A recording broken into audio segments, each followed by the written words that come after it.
Hello there and welcome to the Bearded Peacock. It's my channel where we talk all things Leeds United. I'm of course George. Welcome along to the channel, everybody. It's a match preview today. Swansea City. It's a European away game, isn't it, for Leeds United on Tuesday evening? Leeds travel to Wales once again, having already visited Wales this season in the 3-0 win over Cardiff City. Now it's our turn to go to Swansea City. Leeds play Swansea City on Tuesday the 13th of February. It's the 7:45 kickoff at the Liberty Stadium.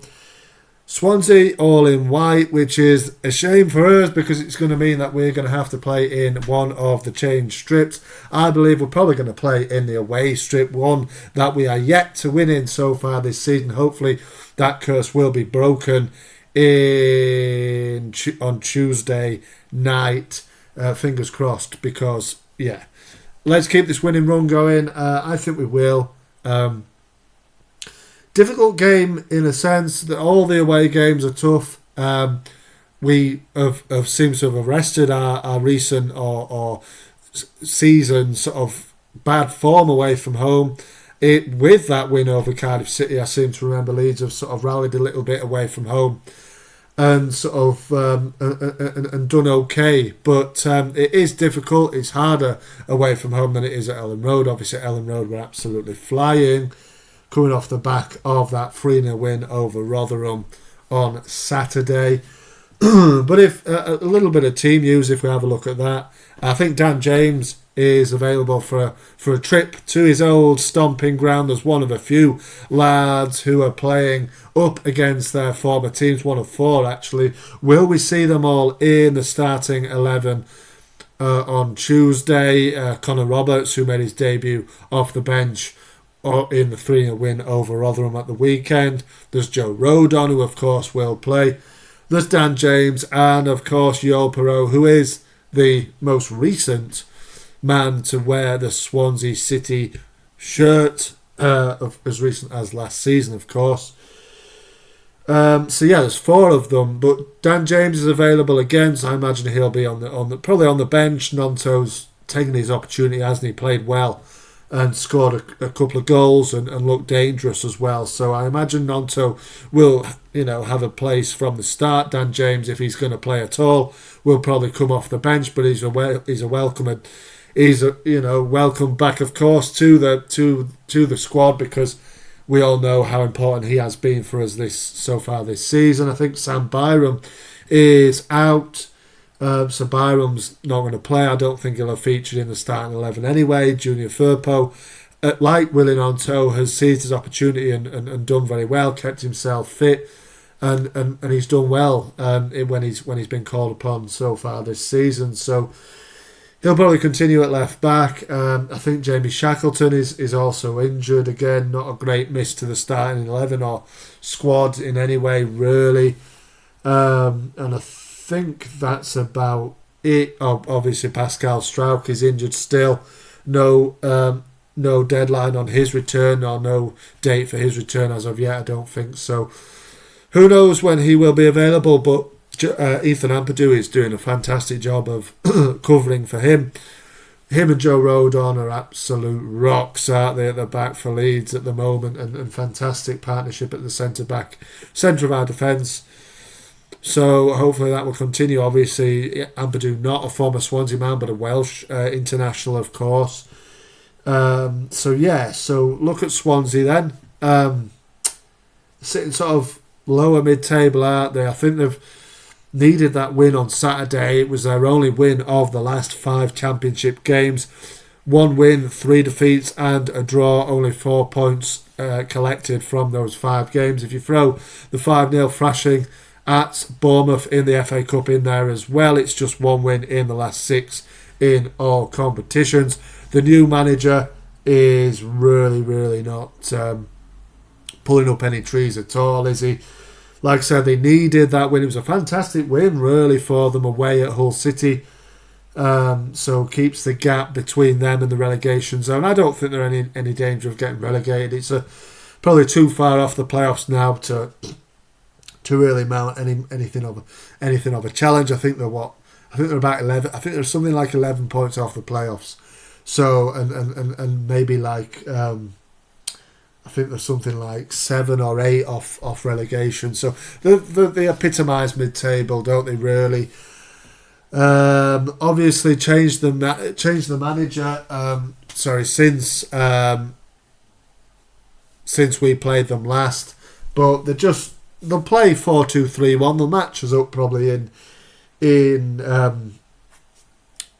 formation wise. Maybe there's 1 or 2 players that can cause us issues.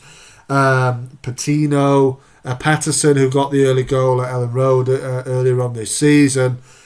There's an unknown quantity, and I think his name is Rondon Pereira, the Brazilian man who's come from Grimero, not Grimero, the actual some team, Grimero, Porto Alegre. He's come from there. So who knows what he's going to bring? I think he started the game against Hull. Placheta from Norwich as well. It's another January addition who featured as well in the starting lineup at Hull. I don't know if he'll feature at all. Sort of attacking minded player, Polish lad. Again, who knows? So there's a couple of unknown quantities in there. Jerry Yates is a problem as well. Can be a problem, a little bit of a handful.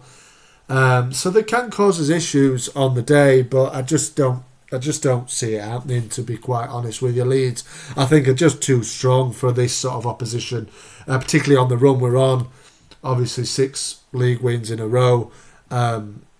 It's pretty nailed on, isn't it? But you can't say that. It's football. These things do happen. Like I said, at Ellen Road, they came in end of November and they shocked us in the first minute, scoring the goal. Obviously, Joel Peru got back quickly and got us level, as we've seen a few times at Ellen Road. Go down early on, come back quickly, and we did that on that night at Ellen Road, and then we went on to win it comfortably in the end. A great timed Jorginho Ruta goal from an Ethan Ampadu, fantastic assist, wasn't it? Right onto his foot, lovely takedown and finish from Georgie right on half time. Really turned the game that night, didn't it? And then Dan James finished them off. Another, like we said, former Swan in the team, scoring against his old side. Finish them off at 3-1. So it was a comfortable win that night, really. I think that was a Wednesday night, wasn't it, actually, as well? So, yeah, it's a lot of travelling for Leeds, obviously going down to Plymouth on Saturday for the early kick-off as well. But, that's what they've got to do in these leagues. You've got to travel a long time and all that kind of thing. Like we said, we've already been down to Wales this season, won comfortably at Cardiff 3-0, didn't we? So, yeah, it's one of them things. I think we will win. Let me know in the comments how you feel this game going. Are you confident? Are you going down to Swansea? Any Swansea City fans? How is your season going? How do you feel it's going? Obviously disappointing, really. Michael Duff, like I said, they've swapped the manager since we last met them. He was a former Notts Williams, isn't it? Luke Williams, is it? Former Notts County manager, got Notts County promoted, did well with them. Looks to be a little bit of a really hard step up for him in terms of quality. He's struggling really, but like I said, a great away win on Saturday for them. They are better, just slightly better away from home than they are at home. I think 17 points collected at home to 19 points collected away from home, so just slightly better form. Like I said, Jerry Yates, Jerry Yates, I got it right, and I almost said Jerry Yates or something, I don't know. Jerry Yates, he's the top scorer with 6 goals. I think Patterson is just one behind him on 5. So yeah, look, like we discovered on Ellen Road, they can catch us cold. They can have a bit of a threat, an aerial threat. Maybe Yates is a big lad, isn't he? But ultimately, I think the quality of Leeds, like it usually does, will shine through in this one. If we look back to our record at the Liberty Stadium, in the last 5 games, as I like to cover, it does go back 40 years, so it's a little bit of a... doesn't really have much, hold much weight, does it? When, I think Leeds went to Swansea 40 years ago and drew 2-2. The next 4 in Swansea for Leeds have only yielded 1 win. There's 2 losses in there, another draw. So form at the Liberty in the last 5, won 1, drawn 2, lost 2. So it's not brilliant, really. This is a completely different era, though, isn't it? And obviously you won't need me to remind you of the last time that Leeds United went to Swansea, will you? Obviously, Pablo Hernandez, a former Swansea man himself. We do like to get them from Swansea, don't we? Pablo Hernandez with that goal, which pretty much sealed our promotion to the Premier League in July 2020. So, fantastic memories, fantastic scenes. Obviously, nobody could be there, but it was a fabulous day, wasn't it? And a game that lives long in our memory, doesn't it? So, yeah, hopefully it's a little bit more comfortable than that, because it was late on in that game, wasn't it? It was. Somebody will tell me in the comments, I'm sure, because it's such an iconic goal. But I think it was something like, was it even in added on time? It might have been Luke Ayling down the wing and deflected across. The defender just couldn't clear it, could it? Fell to Pablo, and he did the rest, didn't he? Fantastic scenes among the squad, and I'm sure everybody in their living rooms would, or wherever they were watching it, were going mental as well. It was a fantastic moment for Leeds and for Pablo, but that was the last time we visited the Liberty Stadium. Hopefully we can, like I said, have a similar way in terms of 3 points collected and another charge towards automatic promotion. The gap now stands 1 point between us and Southampton. I can't remember who Southampton are playing, but it's a full round of midweek fixtures, isn't it? So let's wait and see how it goes. Leave me your score predictions, your lineup predictions, if you like. Are you going? Like I said, any Swansea fans, let me know if you're looking forward to the game, how you're feeling about the season, your new manager, relatively new manager, how do you think he's going? All that sort of stuff. And remember, of course, to like the video and subscribe to the channel if you feel you want to. Thanks a lot for watching. Latching on together. I'll see you on the next one.